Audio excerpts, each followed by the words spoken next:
Welcome everyone to the newest edition of the Tumult Trials. Tonight we're back to common only deck list with Muna.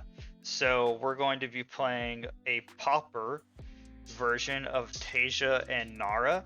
And we're going to go through the deck list, but I already kind of have an opinion. Loud.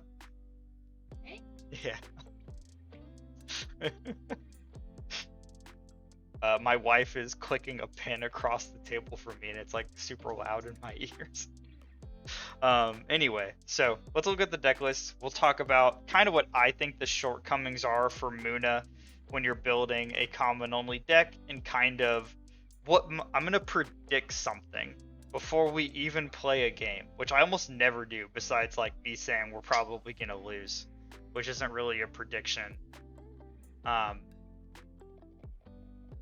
But it's a very typical Teija list if you remove all the rares and out of faction cards. And again, this deck is inspired mostly by a guy trying.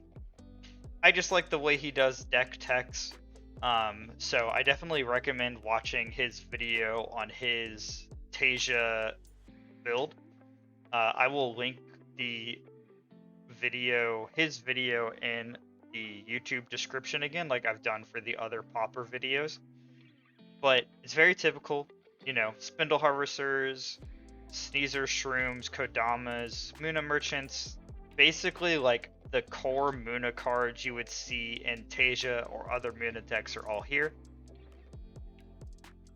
3 Bountiful Meadows, which isn't always played in like a typical Muna deck, but the reason is there's really no disruption in Muna at common.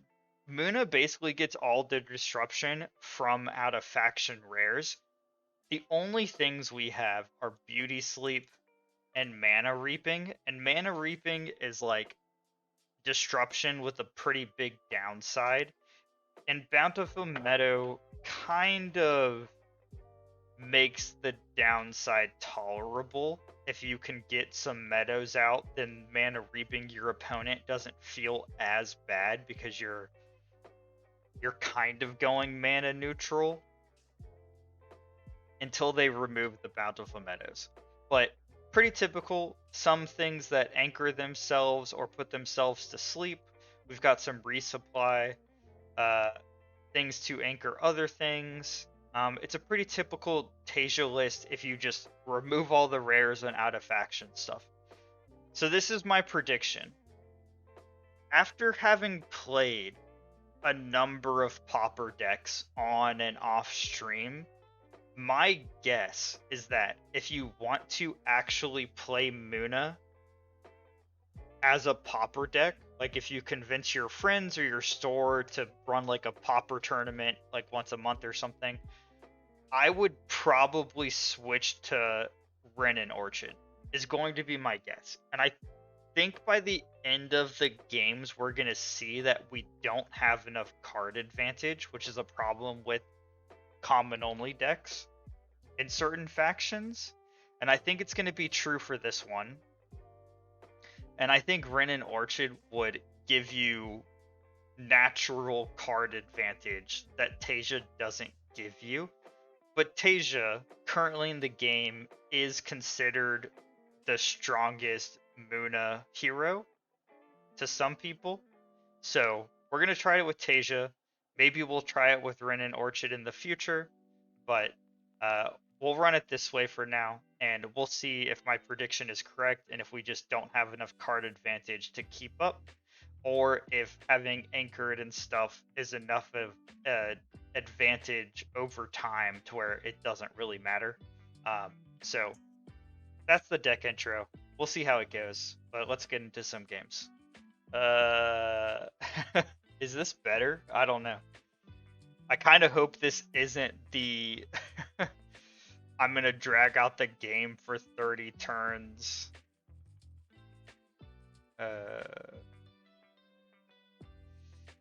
Okay, we're gonna do this because Muna Merchant.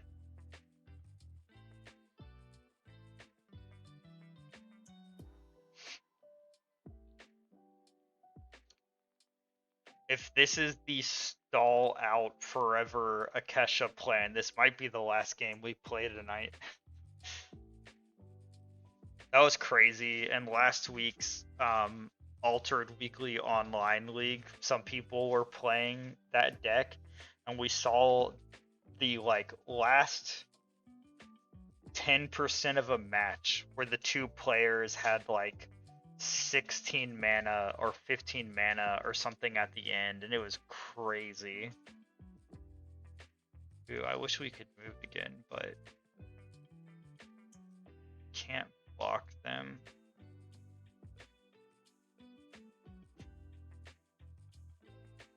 I don't really need to be doing this, but I want the resupply hopefully next turn, so like that. Seeing 15, the top player's mana orbs were going off of the screen, like it was too much mana. Ooh, beauty sleep, sneezer shroom.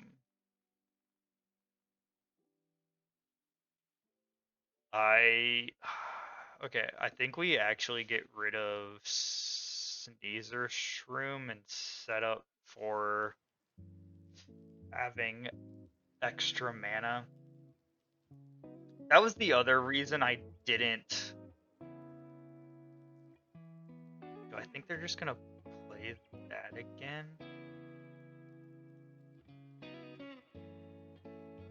Okay, we're just gonna go here. It's because we got to Bountiful Meadows pretty early. I felt more comfortable. Oh, it's 3 mana. Okay, that's fine. The resupply was worth it. I felt more comfortable not putting things into mana, but I still think I like should. But I just like, you really need the card advantage to do it easily. Okay, I think we just let them move again. I don't think they have a 1-drop that can take both of these sides. And now next turn we can try to do like Bountiful Meadow, play 2 things, and try to get ahead. They do have 2 after use, 2 Bountiful Meadows. Okay, so here's like, this is where this question comes in, is I could technically Bountiful Meadow twice and still play Kodama, but I think I'm just gonna get rid of the Beauty Sleep. I'm gonna risk it. It is like one of our only pieces of disruption, but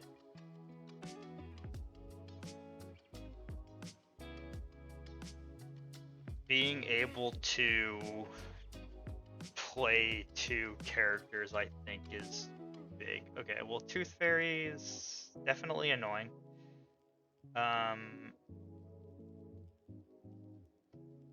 Okay, so we need to play this, basically. Right,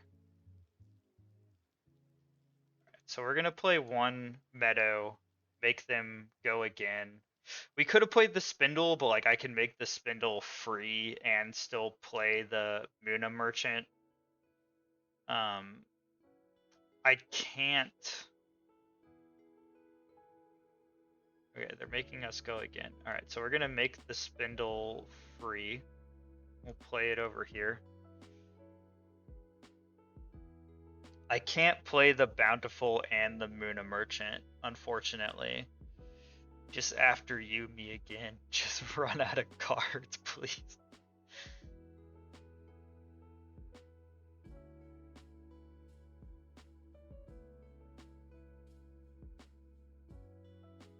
Ooh, okay.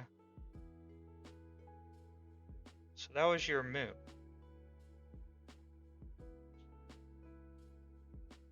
Okay, so I think we're gonna move twice and they're gonna move once. I'm okay with that. This has been a little better. I can't say great, but like a little better than the last game.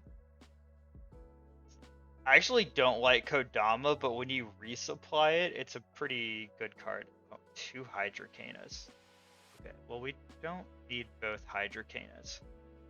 Also, like, if anyone's gonna have things to get rid of a Hydrocana, it's gonna be... Okay, so we're gonna play the Muna Merchant again. We have to play it over here because... Ooh, okay, that's pretty good. Although we would rather Bountiful Meadow to set up for Hydrocana next turn. Oh. And they're gonna Spycraft us. Okay. Alright, so we're gonna Meadow. Hopefully they... no, they could beat a 2 in water pretty easily. So I think that's what they're gonna try to do. I think they're gonna try to block us on this side, I guess. So close. We only need 6 or 4 more mana to be able to play the Hydrocana. Oh, a Beauty Sleep.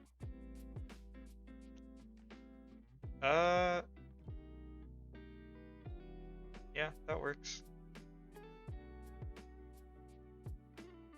It's kind of weird because they could have moved and they made our thing stay there. It's a little confusing to me, but we're gonna put the Muna Druid into mana and keep up the mana reaping just in case. I think.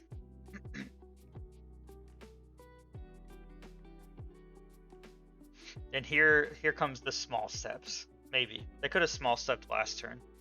Okay. Well, they could definitely have Banishing Gate or something, but if they have Banishing Gate, then... Or they have Beauty Sleep, which stalls us for a turn, but...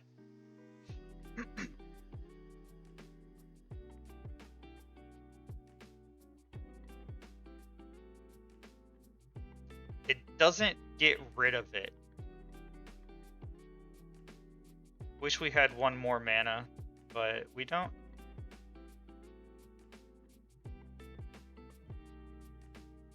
This game at least feels closer than the last one, even though I don't think it's like particularly close. Interesting. Maybe they're... I mean, it is Yzmir and Akesha. Maybe they don't have like a ton of characters, so they didn't put it to sleep. That's interesting. So they did... We both moved. I guess I could see a world where they were okay with letting it move us once.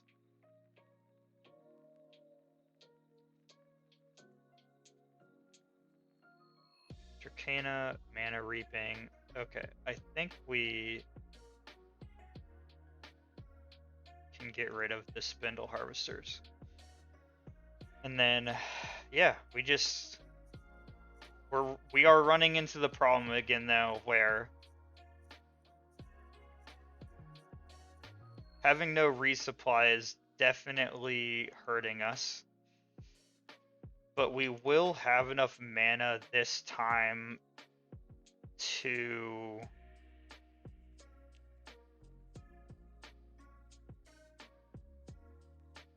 remove whatever they play at least first.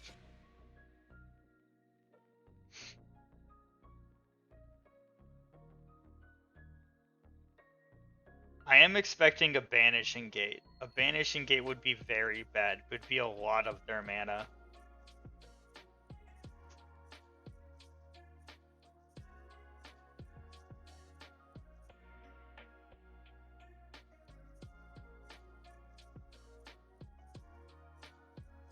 Interesting.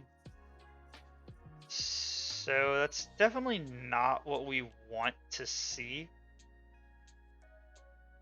And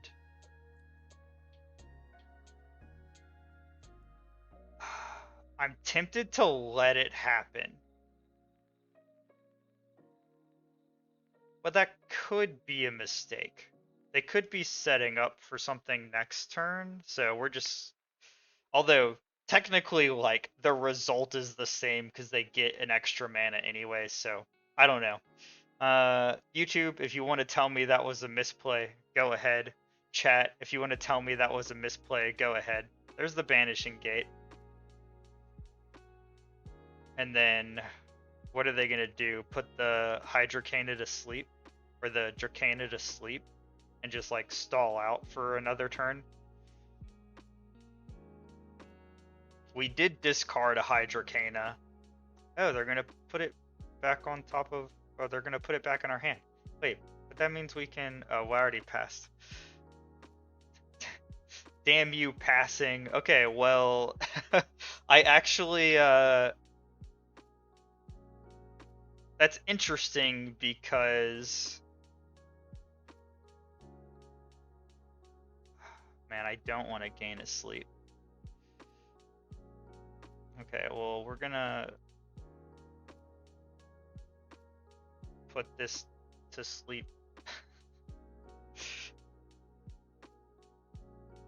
It'll be cool next turn, I guess.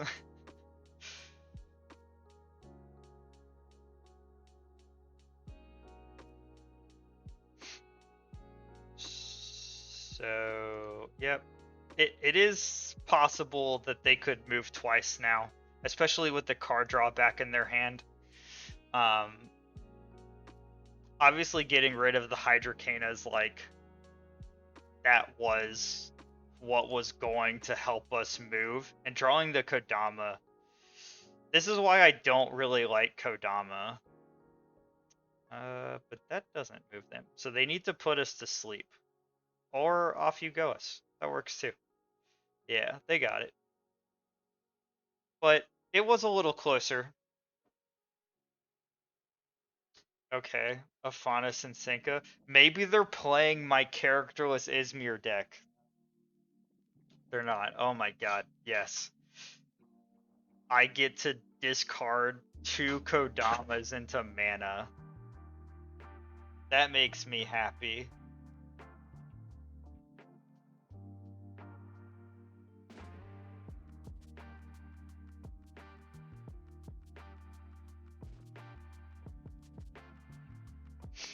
Alright, let's see how this goes.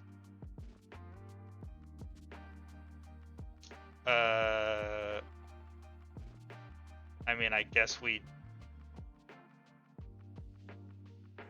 play this to move. I wonder if anyone else does this.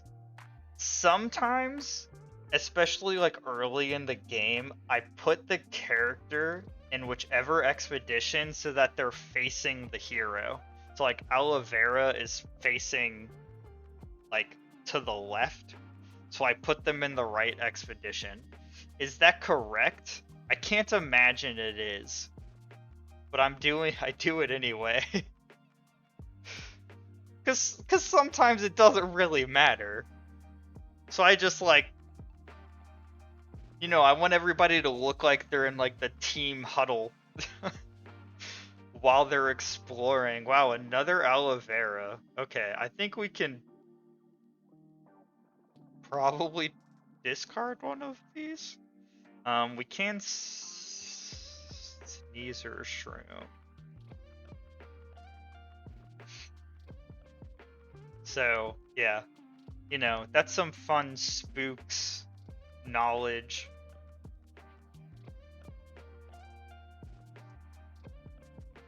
What are you gonna do?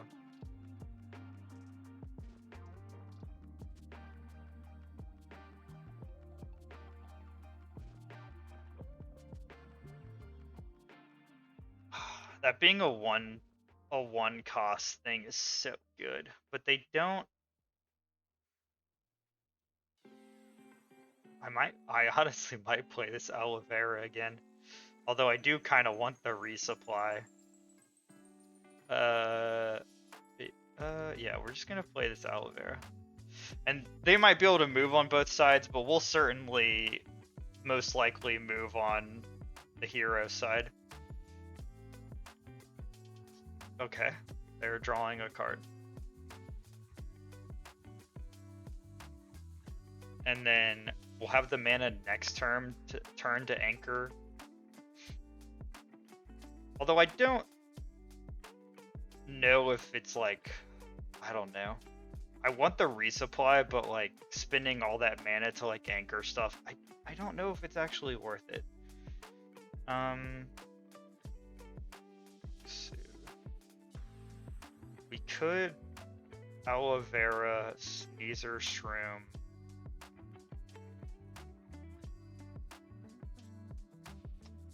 Okay, I think I get rid of the Cone Man, even though it's the best card.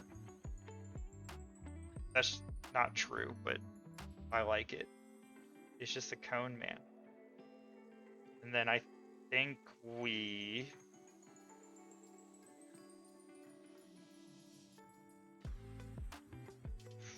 Okay. I think we aloe vera. We're not in any water, though. Is tough.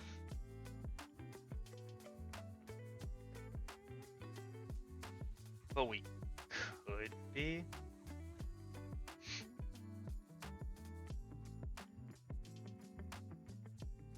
And then we can anchor it maybe, which might help us next turn.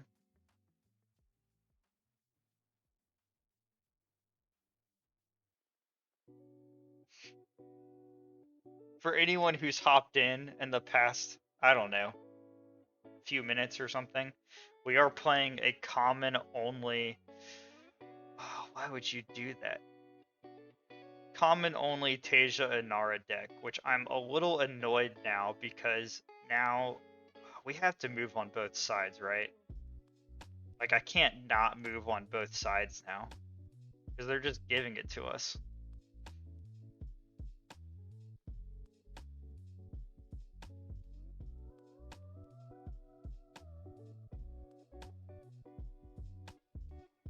We can anchor the next aloe vera.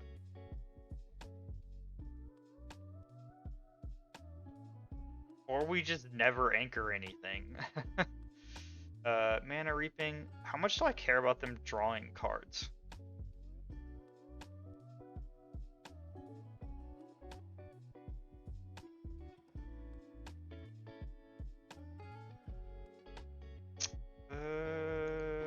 I might care. Sorry, that was loud.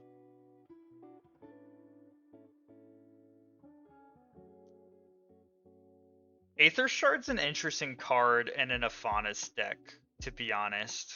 Oh, they are sabotaging the aloe vera. Not exactly what we want. Okay, so we are just going to play this to play it.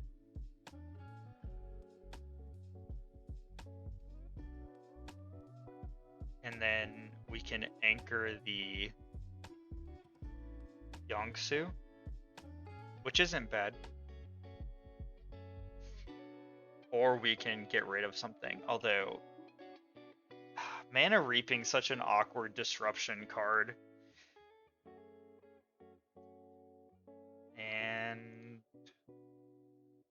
we're not gonna use it anyway. Alright, we will anchor the Yongsu.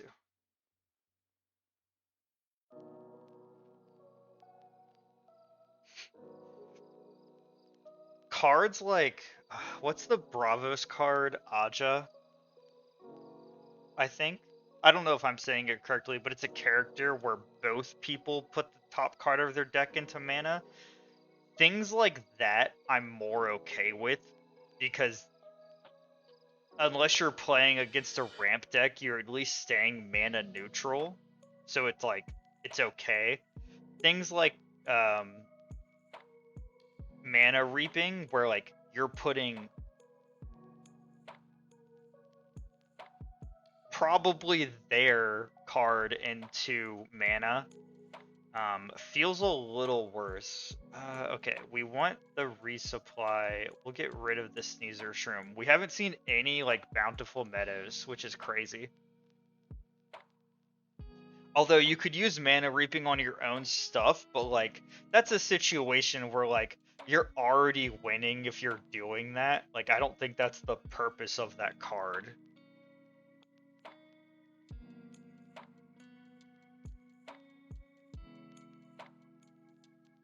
We're doing okay, but they have so many cards.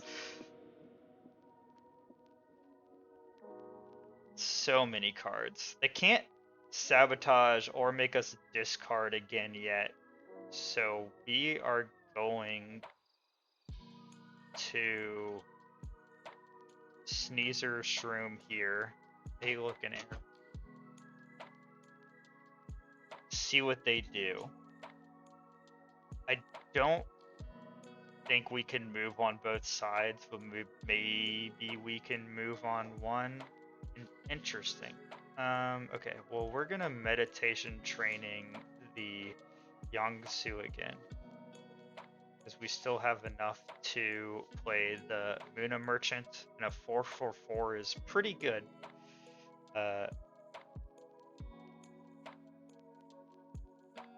Do a Kraken's Wrath. But that's their whole...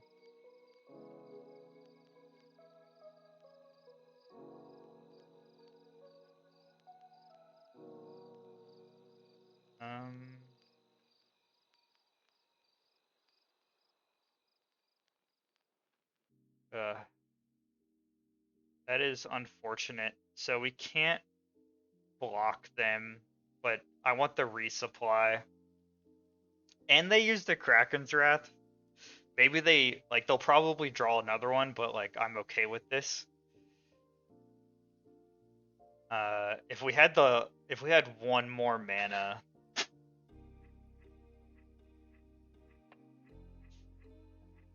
but I think the resupply is, like, too big to pass up. We just need more cards.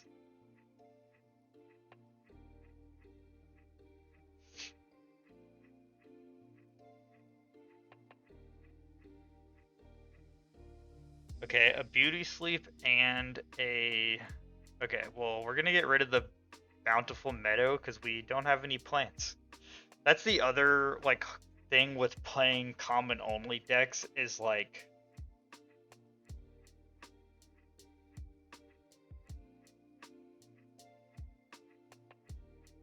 you... how do I explain this?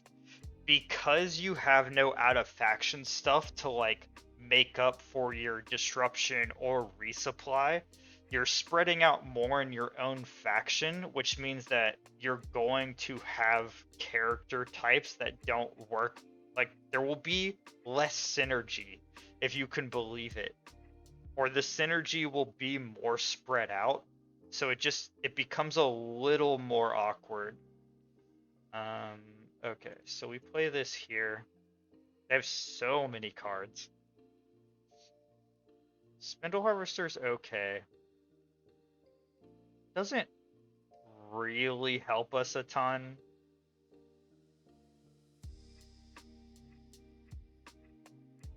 It is kind of an off you go. We can play everything we have.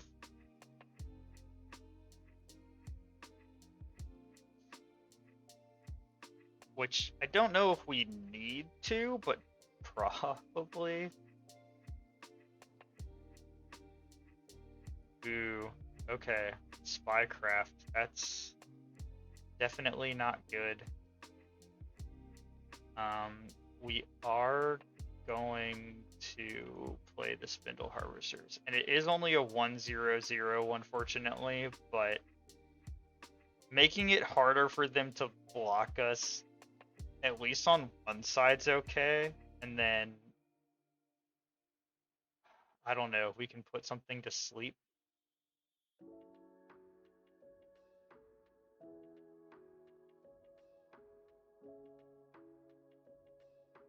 They could have another Kraken's Wrath. No, they have Interesting.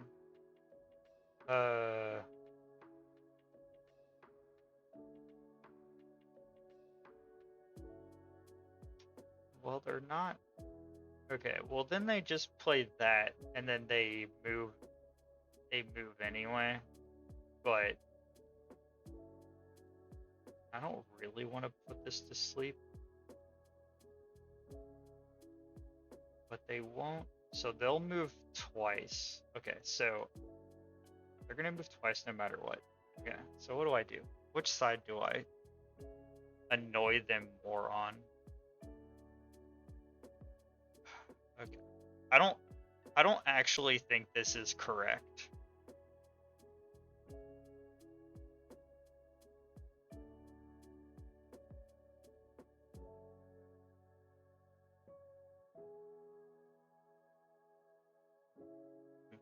Vanishing Gate.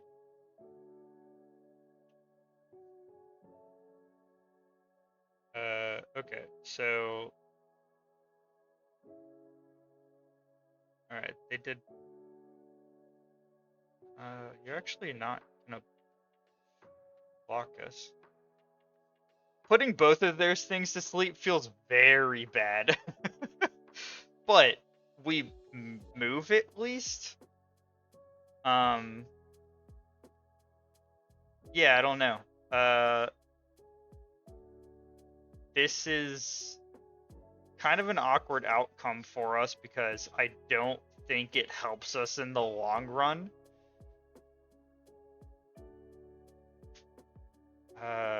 This doesn't really help us in the long run either. Well, we're not putting anything into mana.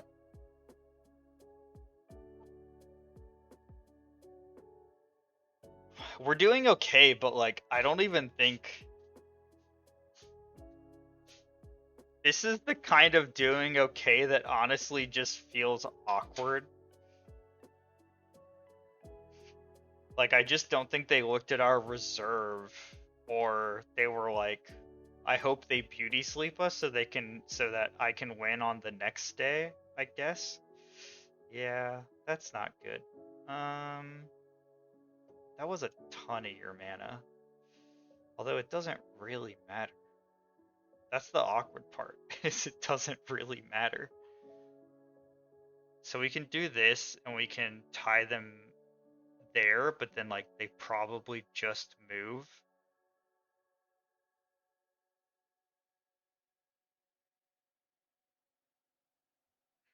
But I think that's what we do. I think they're gonna catch up and overtake us, especially with that Sakara Brew play.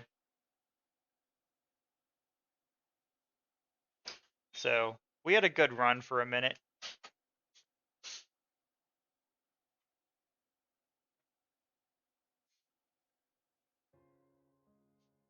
Yeah, so they're gonna move twice, and they pushed us back. Definitely not what we wanted. So now we have to stop them, and like we basically have to double advance and stop them, which seems kind of insurmountable. Especially when we draw a Kodama.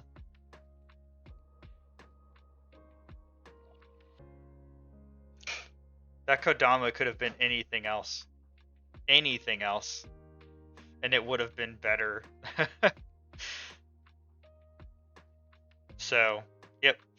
This should be the end. Although I think that this was a good game. The almost no card advantage really hurts a lot of common only decks. Yeah. Yeah, I thought we did okay this game. The Sakara really screwed us over, because at least we'd be tied right now. That Sakara really screwed us over.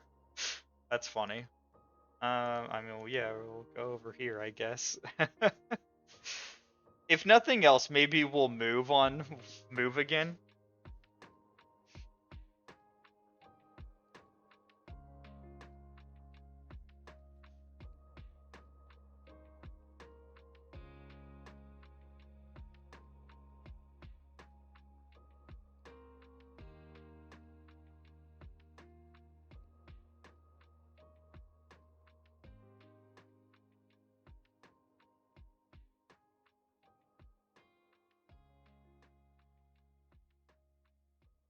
I wonder if I should have gotten rid of the Aether Shard. But I feel like they would have drawn the once they played one Sakara Brew, it was kind of over for us. So I feel like they would have played one eventually. The funny thing is, like, they could just pass because they're gonna win, but they keep doing stuff. There's no secret cards in the game. Yeah, it was a good try for us. Welcome back, everyone. So those were some Pauper, Teija, and Nara games. We're going to talk about the games a little bit, and I will give kind of my recommendations for what I would change about this deck if I was going to start playing a Pauper format with friends, or just kind of messing with common only decks. I mean, basically what I said in the intro happened, right? Like, once we got to the mid game, we just ran out of cards because we didn't have enough resupply or other types of card advantage. So I kind of stand by what I said, and that if I was going to build a Pauper Muna deck, I would honestly try it with Ren and Orchid and see if that did you any better. The other thing I would do immediately, and if you've watched enough of my content with Muna decks, you might have noticed that I really dislike the card Kodama. I just, this is a personal thing. I know it's a good card, but I don't like cards that are essentially dead later in the game if I draw them. And if you draw Kodama and the other player's about to win, it's a dead card. Like, it might as well just be blank. And that happened a couple times where drawing anything else would have been better. So if I was gonna build another Pauper Muna deck, I would switch Kodama for, I believe it's called Harvest, the spell that resupplies. That gives you a little extra card advantage. It gets rid of Kodama. You'll drop in the number of characters you have, but if you're resupplying into a character that's more useful, I think that's preferable. And with the amount of disruption players run, having a 0/0/0 that turns into like a 3/3/3 or a 4/4/4 on the next day, just like, it just doesn't feel good enough. If you're lucky and Kodama goes to reserve first and you play it from reserve, it's a good card, but like, I don't like that chance on what's arguably like a key card in the faction. Otherwise, like, I actually kind of liked how it played. Spindle Harvesters are kind of rough if you draw them early, but that's true of basically any Muna deck. Or sorry, they're rough if you draw them late, but that's true of any Muna deck. Otherwise, like, in terms of like the future and sets and what I hope they add to kind of flesh out the common package, it's just different ways to get card advantage. I would like to see things that, like, maybe anchor a specific hand cost if you pay like X amount of mana or something. We had some good like Hydrocana stuff a couple times, but if you get rid of it, there's not really anything we can do about it. It's pretty rough. The other thing is Muta just needs more disruption and its own faction if you want to play like a Muna only list. Mana Reaping just feels kind of awkward most of the time. Beauty Sleep is fine, but it's really a stalling tactic and not like real disruption to me. But the games were fun. I hope everyone enjoyed watching on stream. I hope you enjoyed.